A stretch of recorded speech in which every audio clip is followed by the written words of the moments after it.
seeing what birds we can see. So I'm going to turn the camera around, see what we can see. Everything is going to be a bit distant, unfortunately.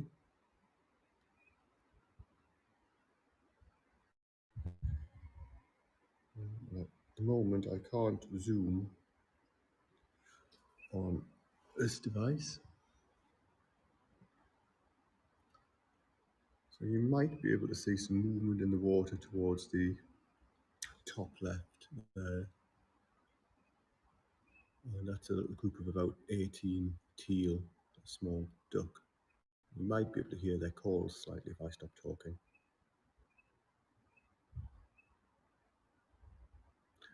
Slightly odd call for a duck. It almost sounds more like a sort of chirping noise you'd get from a perching bird, a songbird. But that's the teals you can hear chirping in there if you can't hear them.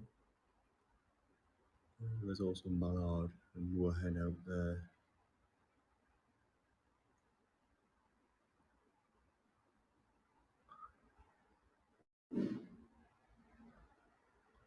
Not a vast amount on the water.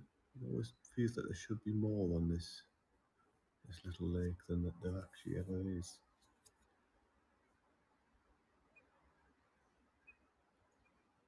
Some are swimming a little bit closer to us now. They may at least appear as dots on the broadcast. Common enough bird, teal. Fairly, as flocks of teal go, the 18 or so that are out there is a fairly small group.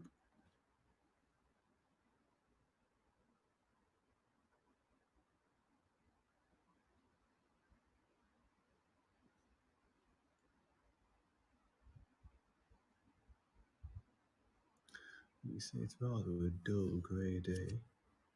Not particularly warm, though for December it's not terrible. I mean, it's comfortably above freezing, probably about 5 degrees or so. There's a few of the teal swimming a bit closer now. Just towards the front of the area with the reflection of the trees. And there's a male coming a bit closer now.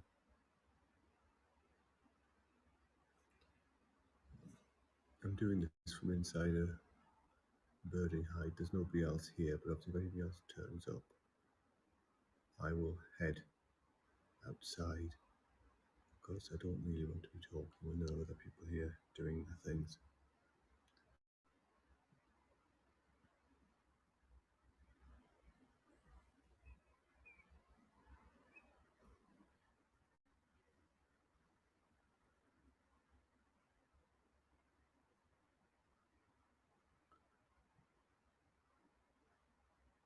There's fairly extensive reed beds here, and they will have birds in them. There'll be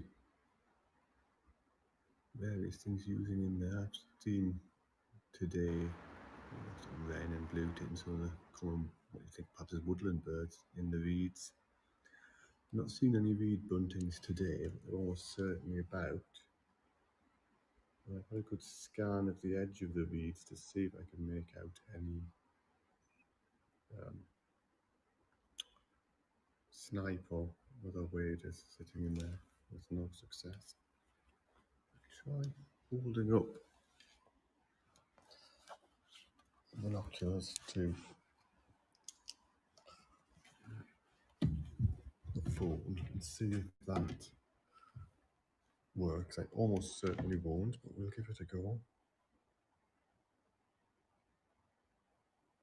Well, you can hopefully see the teal there through my binocular lens. It's not the most elegant way of doing things, but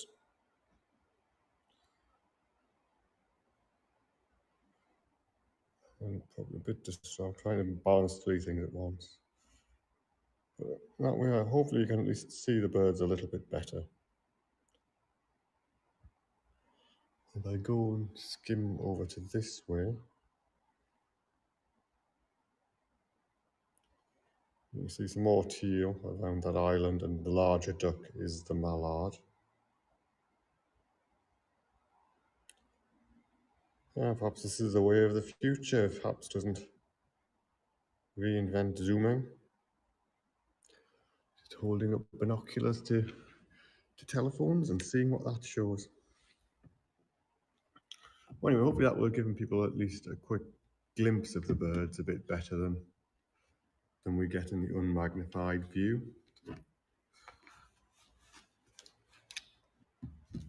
Try and put these binoculars back on my neck.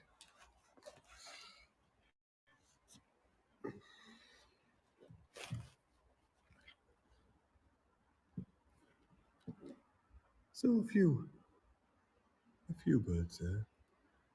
And then what I think I'll do now, what we'll do now is we'll have a quick wander out of the hide into the car park. There have been a few feeders, there's a crow flying by, and a few feeders set up to attract birds. So we can get some interesting birds in there. Hello, Fiona. Fiona's joined the comments. Fiona's a very good birder as well. Even better birder than me, clearly. But Fiona's a very good birder. We're just scanning over this water, Fiona. Teal, mallard, and moorhen's pretty much all that's out here, though. So we're going to take a walk out into the car park and see if we can get any view of any of the smaller birds. So just bear with me as I pack away and close down the various parts of the site. Right, lock the windows up, keep what little heat there is in the building. I remember this wetland being dug out some, I don't know, 20 or 30 years ago. Something like that, possibly even more than that. And the hope was it would prove to be a really great place with huge amounts of birds. It's not terrible by any means, but I don't know, I always feel like it should have more than it does. Right, I need to lock the door here, so this will be slightly boring whilst I'm locking the door. There we go. We'll wander along here and just see if there's anything we can see on the feeders. Often you get a more interesting, certainly larger number of birds just around the feeders and the car park and the lane leading along here than we do on the water on this site. At least in the times I'm here now. Of course, they're all much smaller birds. What is that up there? Come on. There's something flitting around in these bushes ahead. Trying to get my binoculars on it.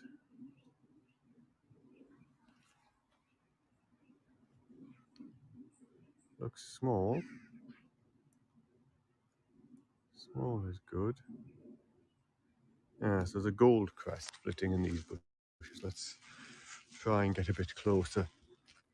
I suspect picking up a gold crest on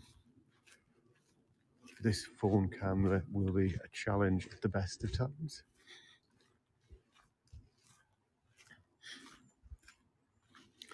But there's a gold crest flicking about in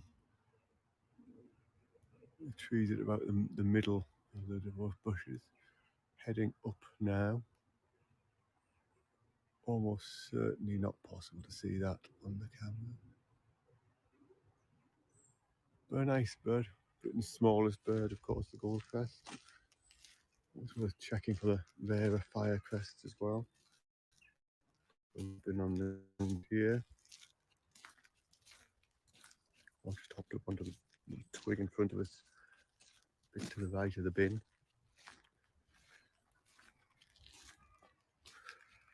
Up in this bush now.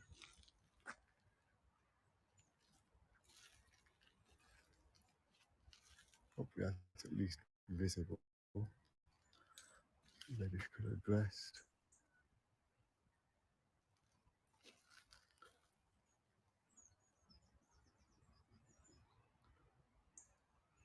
Got a few blue tits, grey tits and coal tits around as well.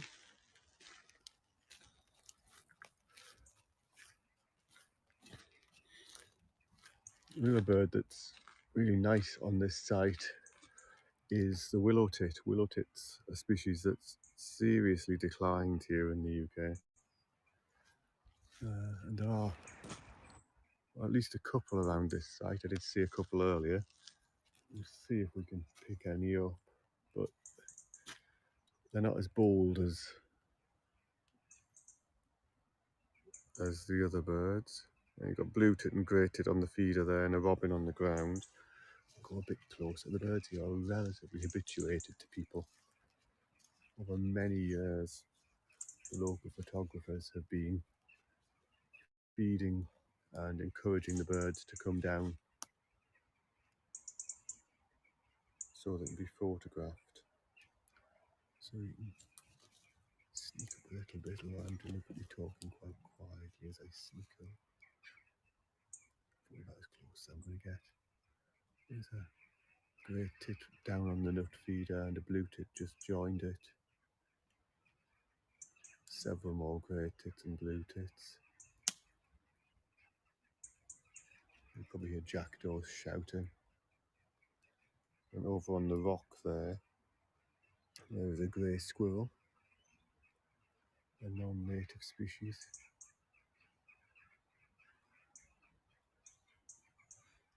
Rather a pest for our native red squirrels, but you can see a few of those common tits there flocking into that seed feeder.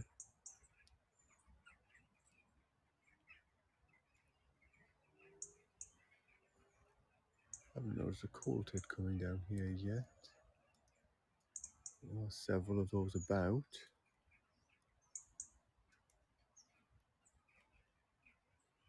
So the grey tits have the strong black head and the black stripe down the centre of the body.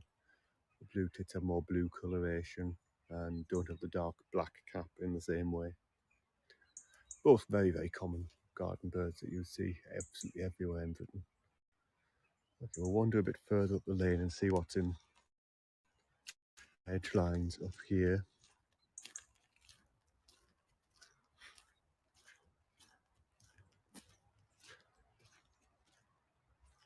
There's that squirrel again. Seems a relatively bold critter. Doesn't like me getting too close.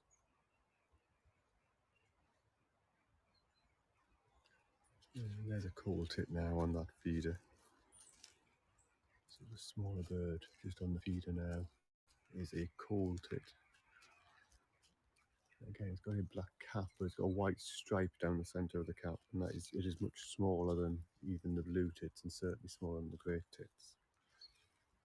So on the nut feeder at the right is a coal tit.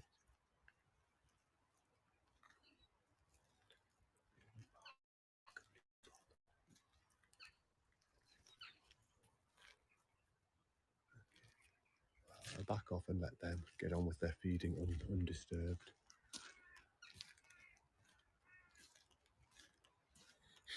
So, all common birds so far.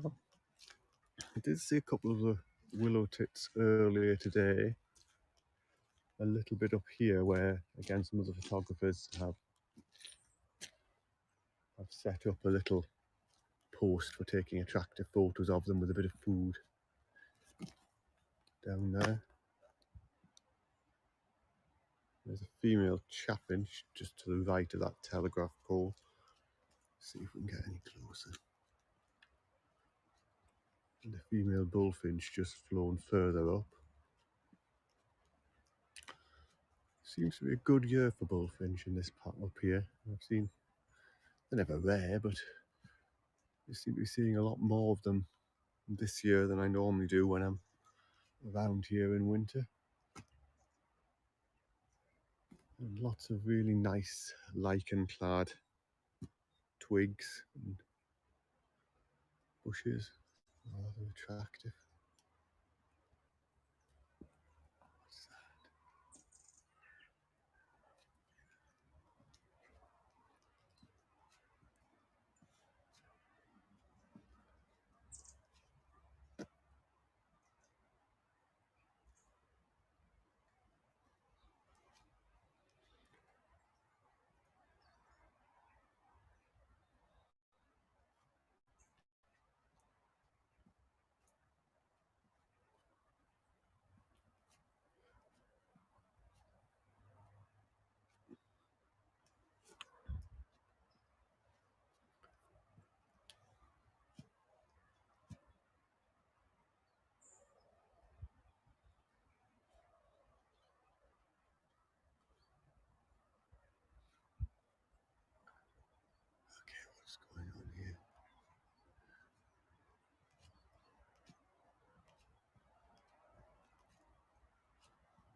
Yeah, some reed bunting sitting on the fence post there.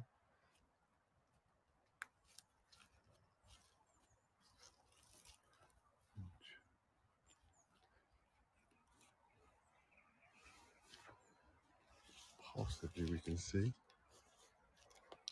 Let me try this holding binoculars thing up again.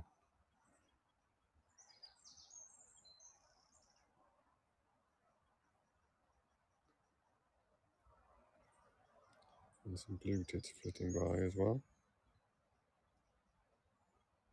There's a nuthatch. Always an attractive bird, the nuthatch. And a coal tit below it. The blue tit.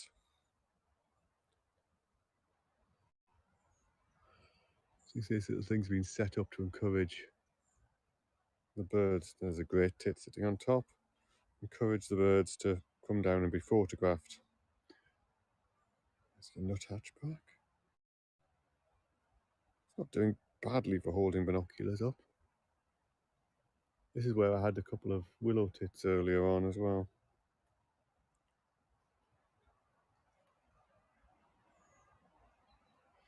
So we'll stand around for a couple of minutes, see if anything else shows up. I'll take my binoculars off the thing just to save my arm aching. We'll stand around for a couple of minutes just in case anything interesting shows up.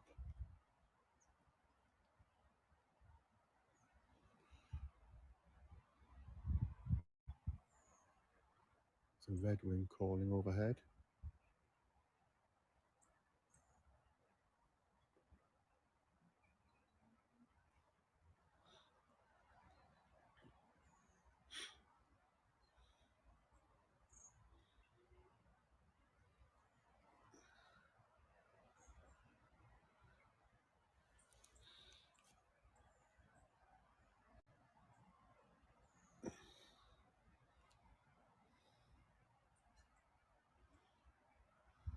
There's that nuthatch back. Let's have another look at him.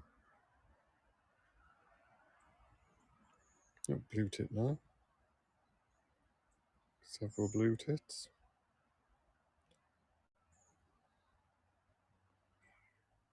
Surprised that this holding binoculars bit up is working at all, to be honest. There we go.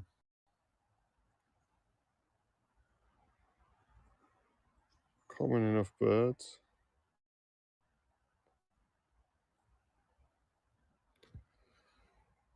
But even common birds are nice to see. There's a coal tit now. Oops. Hang on. It's gone.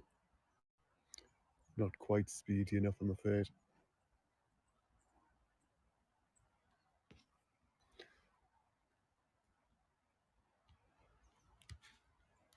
There we go. A few birds anyway. Hopefully some okay views there through binoculars. I'm probably going to hop off the stream in a second. Just wander a little bit further up and see if we see anything else. But then when I get back to wandering up this valley and doing a bit more birding and just seeing what else there is to see.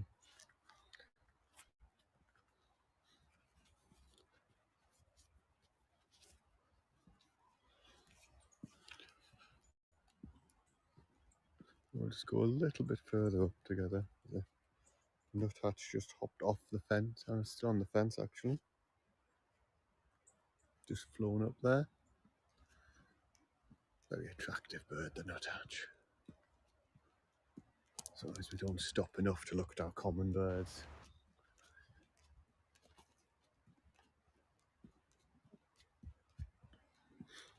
Anyway, we'll just wander a little bit further along here. Have a quick scan of these fields in case there's anything in them. And then I will return to birding without a live stream. Meadows are quite nicely wet here. There's been a lot of water down. These can be. rather pleasantly damp bits of meadowland. A pigeon flying through the top of the screen there.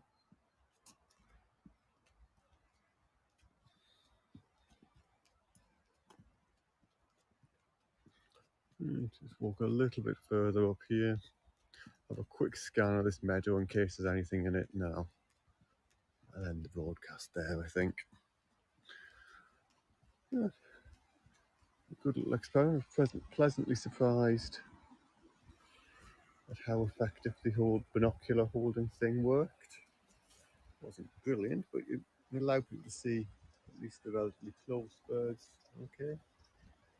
A stream flowing through here. This is way up on even what it was a day or two ago. This stream, and the water's quite churning up sediment, quite sort of grey yellow there with the clay sediments, I guess, that it's churned up.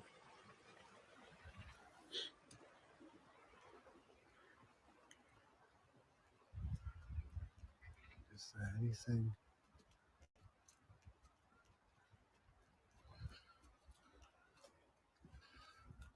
anything going on in this meadow?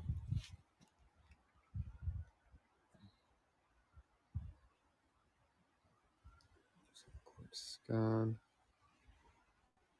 Yeah, it looks fairly quiet. Well, I think what we'll do is I'm going to hop off there, walk further up the valley, see what else there is to see, or further down the valley, technically. See what else there is to see. It's anything really exciting. I may hop back on here. I'll just sort of do a nice little quick birding broadcast to pass some time. Cheers, everyone.